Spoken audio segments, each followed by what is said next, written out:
नमस्कार पेंशनधारकों, आप सभी का स्वागत है हमारे चैनल पर। पेंशनधारकों, आज के इस वीडियो के अंदर बात करेंगे ईपीएस 95 पेंशन पर सीबीटी की मीटिंग हुई थी। ठीक है, 1 नवंबर को और 31 अक्टूबर के बीच में सेंट्रल बोर्ड ऑफ ट्रस्टीज की मीटिंग हुई थी।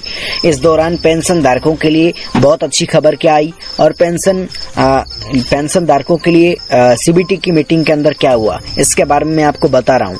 सेंट्रल बोर्ड ऑफ ट्रस्टीज की बैठक के दौरान निम्न निर्णय लिए गए और बोर्ड ने सरकार को ईपीएस 95 पेंशन में कुछ संशोधन की सिफारिश भी की। इसके बारे में भी मैं आपको बताऊंगा। तो चलिए वीडियो को स्टार्ट करते हैं। अच्छे से मैं आपको बता रहा हूं। तो पेंशनधारक को बोर्ड ने वर्ष 2021-22 के लिए कर्मचारी भविष्य निधि संगठन के कामकाज पर 69वीं वार्षिक रिपोर्ट को मंजूरी दी और इसे सदन के समक्ष रखने के लिए सरकार को सिफारिश की।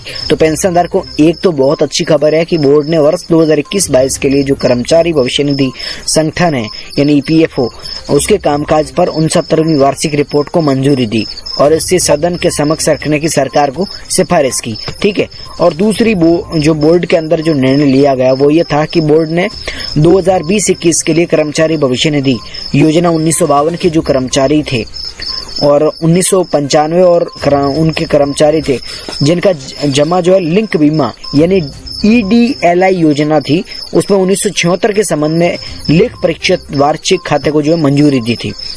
ऐसे में पेंशनधारकों को आपको बता दूं कि ऑडिट रिपोर्ट और सदन के समक्ष रखने के लिए सरकार को इसकी सिफारिश की। लेकिन पेंशनधारक को बात यहाँ पर नहीं आती। बात यहाँ आती है कि आप सभी की पेंशन पर क्या होगा बोर्ड के द्वारा इस मीटिंग के अंदर।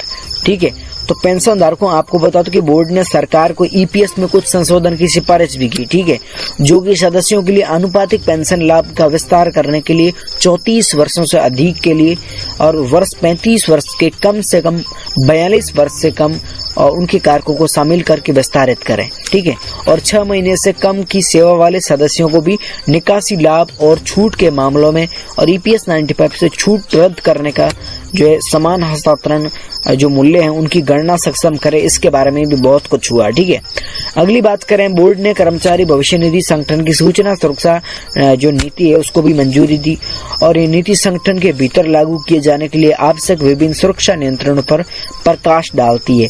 ठीक है, तो यहाँ पर बहुत कुछ हुआ। लेकिन पेंशनधारकों बात यहाँ पर आती है कि आपकी ईपीएस पेंशन पर क्या हुआ।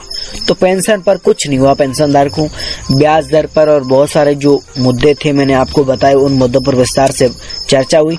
लेकिन जो सेंट्रल बोर्ड ऑफ ट्रस्टीज की बैठक के दौरान जो ईपीएस 95 पेंशन के अंदर भी कुछ संशोधनों की सिफारिश की गई। ठीक है, कुछ संशोधन हुआ पेंशन के अंदर भी।